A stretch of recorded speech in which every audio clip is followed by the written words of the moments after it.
હવે વિદ્યાર્થી મિત્રો જોઈએ નિષેધ વિધાન કોને કહેવાય. હવે આગળ આપણે 14.1 માં વિધાન કોને કહેવાય એની વાત કરી.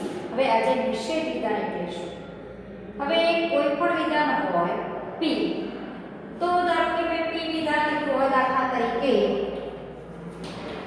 પી વિધાન લીધું હોય કે 2 + 3 = 5, આ એક વિધાન લીધું છે. તો આનો નિષેધ શું થાય? નિષેધને આપણે આવા સંકેત દ્વારા દર્શાવીશું. નિષેધ p થાય 2 + 3 ≠ = 5. ધારો કે બીજું વિધાન લઈએ, આજે રવિવાર છે, તેનો નિષેધ શું થાય? આજે રવિવાર નથી, છે તો નથી તો છે. એટલે જો આપેલ વિધાનનું સત્ય મૂલ્ય આનું સત્ય મૂલ્ય t હતું, તો નિષેધ p નું સત્ય મૂલ્ય f થાય. આ સાચું હતું તો નિષેધ p નું સત્ય મૂલ્ય f થાય. એટલે નિષેધ વિધાન એને કહીશું કે જો વિધાન p હોય તો એના નિષેધને નિષેધ p વડે દર્શાવાય, અને નિષેધમાં જો p નું સત્ય મૂલ્ય t હોય તો નિષેધ p નું સત્ય મૂલ્ય f થાય. ધારો કે કોઈ વિધાન p છે અને એનું નિષેધ એના સત્ય મૂલ્યની જો વાત કરવી હોય તો સત્યાર્થતા કોષ્ટક કહેવાય. સત્યાર્થતા કોષ્ટક કહેવાય. જો p વિધાન હોય, એક જ વિધાન, તો કાં તો સાચું હોય અથવા ખોટું. કોઈ વિધાન હોય તો કાં તો સાચું હોય એનું સત્ય મૂલ્ય અથવા તો ખોટું, બેમાંથી એક હોય. તો જો p વિધાન સાચું હોય તો નિષેધ p ખોટું થાય, p જો ખોટું હોય તો નિષેધ p સાચું થાય. એટલે આ રીતે કોઈ વિધાનનો આપણે નિષેધ લખી શકીએ છીએ. એટલે જો કોઈ વિધાન p હોય તો એના નિષેધને નિષેધ p વડે દર્શાવાય છે, અને એને આ રીતે લખાય છે. એનું સત્યાર્થતા કોષ્ટક આવું થાય. હવે વિદ્યાર્થી મિત્રો આપણે જોઈએ કે ધારો કે બે વિધાનો હોય આપણી પાસે, ગમે ત્યાં બે વિધાનો હોય તો કુલ કેટલી શક્યતાઓ જુઓ. એક વિધાન હોય, ધારો કે કોઈ એક જ વિધાન છે p, તો એ કાં તો સાચું હોય અથવા તો ખોટું હોય, બે જ શક્યતા છે. બરોબર? વિધાન છે કે વાક્ય સાચું કે ખોટું સ્પષ્ટ કહી શકવાના છો એટલે વિધાન છે. અને વિધાન હોય તેનું સત્ય મૂલ્ય કાં તો સાચું હોય અથવા તો ખોટું હોય. હવે બે વિધાનો હોય તો કેટલી શક્યતા આવે? 4 શક્યતા આવે. કાં તો બંને સાચા, પહેલું સાચું બીજું ખોટું, અથવા તો બીજું ખોટું પહેલું ખોટું બીજું સાચું હોય, અથવા તો બંને ખોટા હોય. આનાથી વધુ શક્યતા ના આવે બે વિધાનો હોય.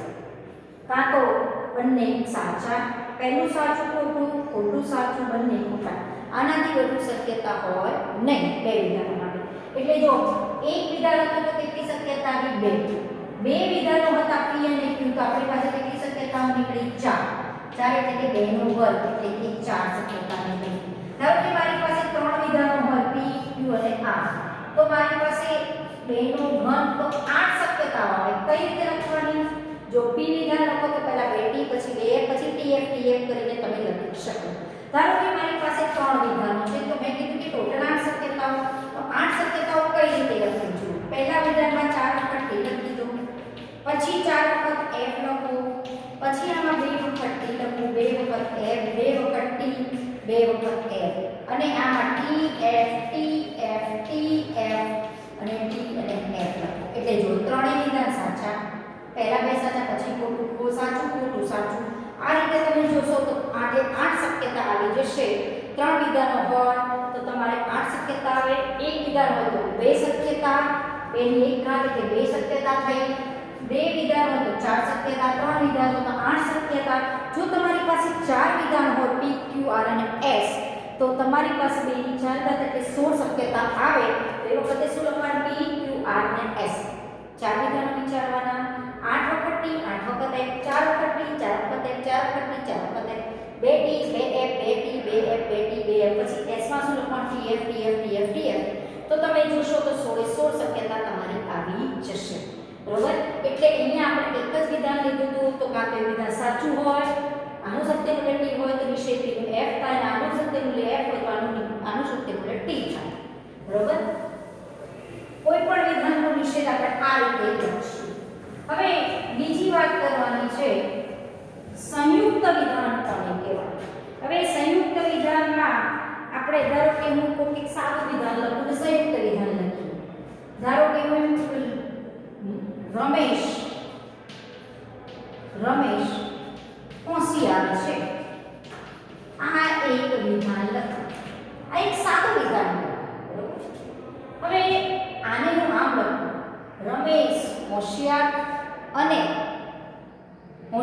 છે અને બહાદુર છે. આવું લખું. શું લખાય? રમેશ હોશિયાર અને બહાદુર છે. આવું તમે લખી શકો. તો તમે આમાંથી બે વિધાનો અલગ પાડી શકશો. એક પી અને ક્યુ આવા બે વિધાનો અલગ પાડી શકશો. આમાંથી કોઈ વિધાન અલગ પાડી શકશો નહીં. તો એક વિધાન તમે આવું લખી શકો, રમેશ હોશિયાર છે. બીજું વિધાન લખી શકો, રમેશ બહાદુર છે. બરોબર. એટલે બંને વિધાનને કેના સોના દ્વારા જોડ્યા? અને દ્વારા. એને આપણે કારક કહીશું. હવે કોઈ બે વિધાનો સાદા વિધાનો હોય, કોઈ કારક વડે જોડાય અને જે નવું વિધાન બને, આને કહેવાય સંયુક્ત વિધાન. આ કહેવાય સાદું વિધાન ને આ કહેવાય સંયુક્ત વિધાન. ઘણી વખત અને અથવા જેવા શબ્દોનો ઉપયોગ થાય છે બે સાદા વિધાનોને જોડવા માટે. પરંતુ ઘણી વખત જે અને વપરાયું હોય છે એના કારણે તમે બે વિધાનો અલગ નથી પાડી શકતા, તો એને તમે સંયુક્ત વિધાન નહીં કહો. એટલે ધારો કે એક આવું વિધાન આપો, રમેશ અને મહેશ સારા મિત્રો છે. તો આમાંથી બે વિધાનો અલગ પાડો, અને ભલે જોડાય, આમાંથી બે વિધાનો અલગ નહીં પડે. તમે એમ ના કીધું રમેશ સારો મિત્ર છે, મહેશ સારો મિત્ર છે, એવું ના બનાવી શકો અલગ અલગ. એટલે જો આ સંયુક્ત વિધાન નથી, ભલે અનેનો ઉપયોગ થયો, અહીંયા આનેનો ઉપયોગ થયો, પણ આ સંયુક્ત વિધાન છે. એટલે સંયુક્ત વિધાન બે સાદા વિધાનોથી જ બને છે, બે અથવા વધુ સાદા વિધાનોથી સંયુક્ત વિધાન બને છે. આ સાદું વિધાન કહેવાય, આ સાદું વિધાન કહેવાય. બંને સાદા વિધાનને તમે અને દ્વારા જોડો છો, એટલે જે મળે એને તમે સંયુક્ત વિધાન કહેવામાં આવે છે. આ ભલે અને આ વિધાનમાં આવ્યું, પણ આ સંયુક્ત વિધાન નથી. એટલે આપણે સંયુક્ત વિધાનની વ્યાખ્યા એવું લઈશું કે બે કે તેથી વધુ વિધાનો દ્વારા બનતા વિધાનને સંયુક્ત વિધાન કહે છે. જે તમારી બુકમાં વ્યાખ્યા આપી છે એ જ વ્યાખ્યા આપણે અહીંયા લઈશું. હવે અહીંયા આપી છે કે બે અથવા વધુ વિધાનો દ્વારા બનેલું વિધાન તેને સંયુક્ત વિધાન કહેવાય. બરોબર. એમાં જે દરેક વિધાન છે એને ઘટક વિધાનો તરીકે ઓળખવામાં આવે છે. દાખલા તરીકે રમેશ હોશિયાર અને બહાદુર છે. આ એક સંયુક્ત વિધાન લખ્યું. આના ઘટક વિધાનો લખવા હોય કયા લખાય? રમેશ હોશિયાર છે. બીજું ઘટક વિધાન લખી શકો, રમેશ બહાદુર છે. હવે આ બે એના ઘટક વિધાનો કહેવાય. આ એનું સંયુક્ત વિધાન કહેવામાં આવે છે. એટલે સંયુક્ત વિધાન બનવા માટે બે કે તેથી વધુ ઘટક વિધાનોની જરૂર પડે છે. જેના કેટલાક તમને ઉદાહરણ પણ બીજા આપેલા છે. અને ઘણી વખતે સંયુક્ત વિધાનમાં બે વિધાનો અથવા દ્વારા પણ જોડાયેલા હોય છે. એમાં જે અહીંયા એક બીજું વિધાન આપ્યું છે તમને, જે અથવા દ્વારા જોડાયેલું છે. 0 એ ધન સંખ્યા છે અથવા ઋણ સંખ્યા છે. આવું એક વિધાન છે. 0 એ ધન સંખ્યા છે અથવા ઋણ સંખ્યા છે. બરોબર. આ એક આપણી પાસે સંયુક્ત વિધાન છે. હવે આમાંથી તમે બે ઘટક વિધાનો કયા લઈ શકો? 0 એ ધન સંખ્યા છે અને બીજું ઘટક વિધાન લઈ શકો 0 એ ઋણ સંખ્યા છે.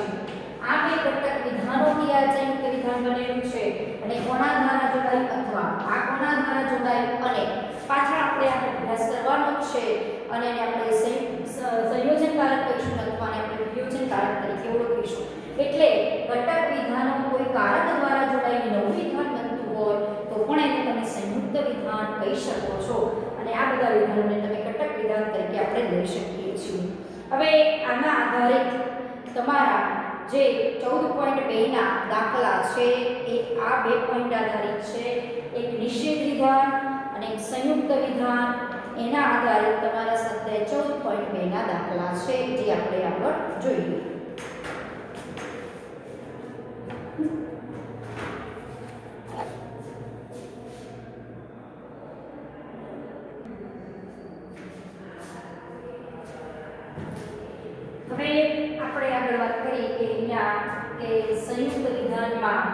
અને શબ્દ વપરાયો હોય, ઘણી વખતે અથવા વપરાયો હોય.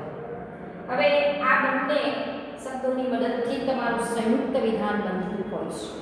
હવે એ જે સંયુક્ત વિધાન બને છે એનું આપણે સત્ય મૂલ્ય પણ નક્કી કરવાનું હોય છે, જે તમને ઉદાહરણ 5માં આપ્યું છે. નીચે આપેલા સંયુક્ત વિધાનના ઘટક વિધાનો શોધો. તો ઘટક વિધાનો લખવાના કીધા તો આ રીતે લખવાના. પછી કીધું છે તેનું સત્ય સંયુક્ત વિધાનનું મૂલ્ય સત્ય છે કે અસત્ય એવું ચેક કરવાનું આપણને કીધેલું છે. હવે આ વસ્તુ આપણે સમજીએ કે સંયુક્ત વિધાન ઘણી વખત અને દ્વારા જોડાયેલું અથવા અથવા દ્વારા જોડાયેલું હોય છે.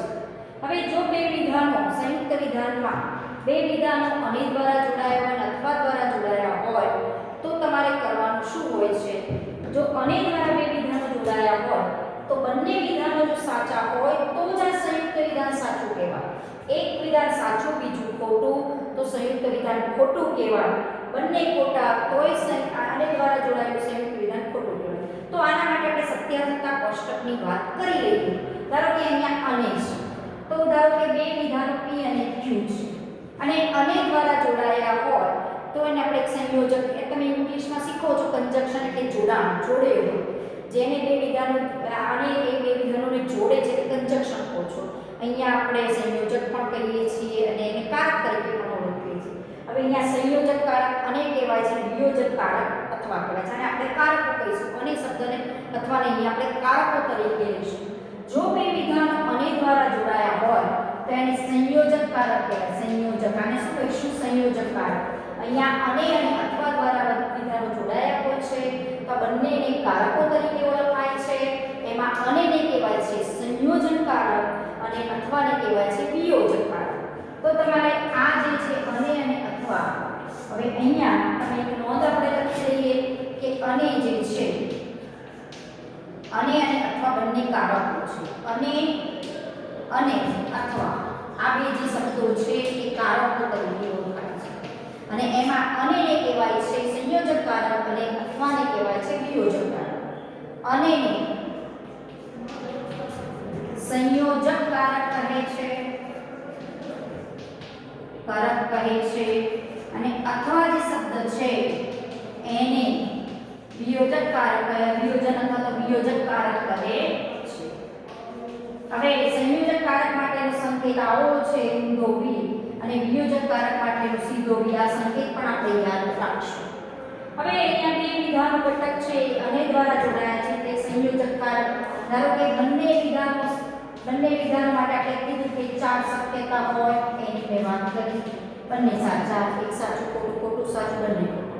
હવે સંયોજક કારકમાં એટલે કે બે વિધાનો અને દ્વારા જોડાયા હોય તો બંને વિધાનો જો સત્ય હોય તો જ એનું સંયોજક એટલે કે સંયુક્ત વિધાન સાચું થાય. એક સાચું એક ખોટું હોય તોય ખોટું કહેવાય, એક ખોટું આ ખોટું સાચું હોય તોય ખોટું કહેવાય, બંને ખોટા હોય તોય ખોટું કહેવાય.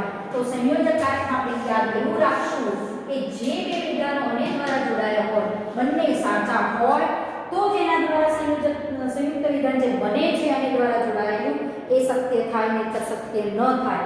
એક સાચું એક ખોટું તોય ખોટું કહેવાય અને બે ખોટા તોય ખોટું, એક ખોટું એક સાચું તોય ખોટું કહેવાય. એટલે જો રમેશ હોશિયાર હોય વિધાન આપણને ખબર નથી સાચું છે ખોટું, ધારો કે માની કે સાચું છે તો આ એ સાચું હોય, બંને સાચા હોય અને દ્વારા જોડાયા હોય તો આ સંયુક્ત વિધાન સાચું છે. આ કોષ્ટક ઉપરથી કહેવાય. આને કહીશું સત્યાર્થતા કોષ્ટક.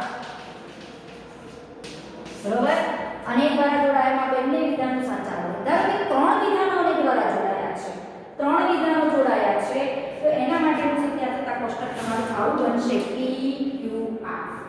PQR અને ત્રણેયનું સંયોજન કરેલું છે. P સંયોજન Q સંયોજન R. હવે આપણી પાસે અહીંયા ત્રણ વિધાનો છે એટલે શક્યતા આવે આ. બરોબર? આ કોષ્ટક યાદ રાખીએ એટલે યાદ થઈ જાય. પછી અહીંયા double T double F double T double F અને અહીંયા આવશે TF TF TF અને TF. આપણે કીધું કે અને દ્વારા એટલે કે સંયોજન આ અને એટલે આનો મતલબ જ અને ત્રણ વિધાનો હોય. ધારો કે એમ કહું કે રમેશ હોશિયાર, બહાદુર અને વિશ્વાસપાત્ર છે તો અહીંયા ત્રણ વિધાનો છે આપણે P Q અને R. રમેશ હોશિયાર છે, રમેશ બહાદુર છે, રમેશ વિશ્વાસપાત્ર છે. જો ત્રણેય સાચું હોય તો જ સાચું, એક ખોટું તોય ખોટું, એક ખોટું તોય ખોટું, એક ખોટું તોય ખોટું, આ આ પણ ખોટું, આ પણ ખોટું, આ પણ ખોટું, આ પણ ખોટું. એટલે જો વિધાનો આની દ્વારા જોડાયા હોય, બધા વિધાનો જો સાચા હોય તો એના દ્વારા સંયુક્ત વિધાન જે બન્યું આને શું વંચાય? આ P સંયોજન Q વંચાય. તો જે સાચું થાય, જો બંને સાચા હોય, ત્રણ વિધાનો તો ત્રણેય સાચા હોય તો જ સાચું. એટલે આપણે આમાં શું યાદ રાખીશું? અને માટે ટી બરાબર, બધા ટી હોય તો જ સંયુક્ત વિધાન સાચું નહીંતર ખોટું.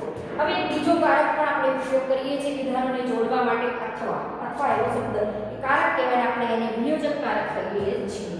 હવે આ જે અથવા છે એટલે કે વિયોજન કારક છે એના માટે પણ આપણે કોષ્ટક બનાવી શકીએ. આવું ના હોય તમારે પહેલા આ લખવાનું, એની સામે આ કોષ્ટક લખવાનું, પછી જે આ બે વિધાનો અથવા દ્વારા જોડાયા છે અથવાને આપણે જે વિયોજક કારક કહીએ છીએ એના માટે આપણે કોષ્ટક જોઈએ. હવે જો અથવામાં કોષ્ટક એના માટે કોષ્ટક જોઈએ છે. આ જે કોષ્ટક હતું સંયોજક કારક માટે, વિયોજક કારક માટે, P વિયોજન Q. બે વિધાનો હોય તો આપણી પાસે 4 શક્યતા હોય, કાં તો બંને સાચા અથવા એક ખોટું એક સાચું, પહેલું ખોટું બીજું સાચું અથવા બંને ખોટા. હવે આમાં શું યાદ રાખશું? જો બંને ખોટા હોય તો જ વિધાન ખોટું, અને એક સાચું એક ખોટું તોય વિધાન અથવા દ્વારા જો જોડાયું હોય તો એનું જે સંયુક્ત વિધાન કહેવાય તો એ સાચું થાય. ખાલી FF જ F થાય, બધા ખોટા બધા વિધાનો અથવા દ્વારા જોડાયા હોય તો જ સંયુક્ત વિધાનનું સત્ય મૂલ્ય F થાય. બરોબર? હવે અને એવી જ રીતે અહીંયા પણ જોઈએ કે ધારો કે ત્રણ વિધાનો છે તો શક્યતા તો આપણી પાસે 8 જ રહે. તો એમાં પણ જો બધા જ વિધાનો અસત્ય તો જ અસત્ય, બાકીના જો એક સાચું બીજા ખોટા હોય તો એ સંયુક્ત વિધાનનું સત્ય મૂલ્ય T જ રહે, FF જ. એટલે કે આટલું યાદ રાખવાનું, વિધાનો જો અથવા દ્વારા જોડાયા હોય અને બધા જ ખોટા હોય તો જ સંયુક્ત વિધાનનું સત્ય મૂલ્ય F. એટલે આમાં શું યાદ રાખશું? FF અને પેલા સંયોજનમાં શું યાદ રાખશું? T. બરોબર? એટલે આપોઆપ થઈ જાય. ધારો કે અહીંયા બે વિધાનો આપ્યા હોય ગમે તે, તો પહેલું સાત બે ખોટા હોય અને અથવા દ્વારા જોડાયા હોય તો જે સંયુક્ત વિધાન છે એનું સત્ય મૂલ્ય F થાય. બરોબર? દાખલા તરીકે ઉદાહરણ આપણે બીજું લઈએ કે બે અથવા દ્વારા જોડાયા છે એનું સત્ય મૂલ્ય નક્કી કરવું છે. ધારો કે આપણે એક ઉદાહરણ લઈએ.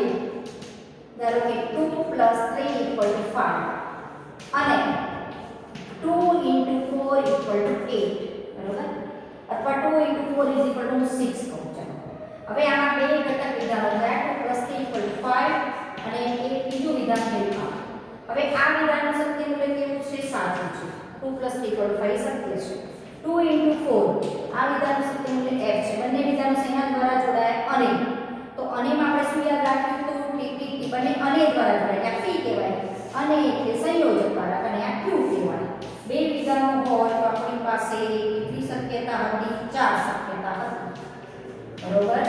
આ આપણે શક્યતા લીધી. બંને સાચા તો જ સાચું, એક ખોટું એક સાચું તો એક ખોટું. તો આમાં આ સાચું છે, આ P વિધાન સાચું છે, Q વિધાન ખોટું છે. તો આનું સંયોજન એટલે આના દ્વારા બનતા વિધાનનું સત્ય મૂલ્ય શું થશે? F થશે. એટલે કે અસત્ય થશે. આ વિધાન અસત્ય થશે. જો આ જ વિધાન અથવા દ્વારા જોડાયું હોય, અથવા દ્વારા, તો આ સાચું છે આ ખોટું છે, બંને અથવા દ્વારા જોડાય તો અથવામાં શું થાય? પહેલું વિધાન સાચું બીજું ખોટું તોય સંયોજન તો કેવું થાય? સત્ય થાય. અથવા દ્વારા જોડાયેલું વિધાન જો બંને ખોટા હોય તો જ એનું સત્ય મૂલ્ય F થાય. બરોબર? હવે આ બધા આધારિત દાખલા આપણા સ્વાધ્યાય 14.2 માં છે. કોઈ વિધાનો સંયુક્ત વિધાનના સત્ય મૂલ્ય ચેક કરવા હોય તો આ યાદ રાખવાનું. વિધાનો જો આની દ્વારા જોડાય તો બધું સાચું તો જ સાચું, વિધાનો અથવા દ્વારા જોડાય તો બધું ખોટું તો જ ખોટું, એક સાચું એક ખોટું તોય સંયુક્ત વિધાનનું સત્ય કહેવાશે. હવે આના આધારે આપણા 14.2 માં થોડા કેટલાક દાખલા છે એની આપણે આગળ ચર્ચા નેક્સ્ટ ટાઈમ કરશું.